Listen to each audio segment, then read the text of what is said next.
Hello everyone, আমি অঙ্কিতা। তোমরা সবাই কেমন আছো? আশা করি তোমরা সবাই খুব খুব খুব খুব ভালো আছো। তো আবারও একটা নতুন ভিডিও নিয়ে আমি হাজির হলাম। তো এই ভিডিওটা হচ্ছে 29শে জুন রবিবারের ভিডিও। তো আগের ভিডিওতে তো আমি শেয়ার করেছি যে আমি বিরিয়ানি আর চিকেন চাপটা রান্না করেছিলাম। তো এই বিরিয়ানি আর চিকেন চাপটা না রবিবার দুপুরে রান্না করেছিলাম। তো তারপর গরম গরম মানে রান্না হয়ে যাওয়ার পর গরম গরম বিরিয়ানি আর চিকেন চাপ নিয়ে মানে দুপুরে খাবার খেতে বসে পড়েছি। তো এই প্রথমবার আমি বিরিয়ানিটা রান্না করেছিলাম, খেতে কিন্তু খুব ভালো হয়েছিল, সত্যি খুব খেতে ভালো হয়েছিল।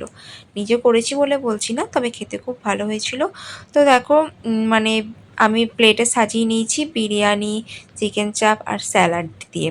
তো প্রথমে একটু বিরিয়ানির সাথে মানে ভাতটার সাথে আলু, স্যালাড, চিকেন দিয়ে খেয়ে দেখলাম। তারপর একটু চিকেন চাপ দিয়েও খেয়ে দেখলাম, খেতে বেশ খুব ভালো লাগছিল দুটো দিন। তো চলো আজকের মতন ভিডিওটা আমি এখানেই শেষ করলাম। ভালো লাগলে অবশ্যই একটা লাইক কমেন্ট শেয়ার করে দিয়ে আমার পরিবারের পাশে থেকো। আজকের মতন আসি, দেখা হচ্ছে নেক্সট কোনো ভিডিওতে। ভালো থাকবে, সুস্থ থাকবে, টাটা, বাই।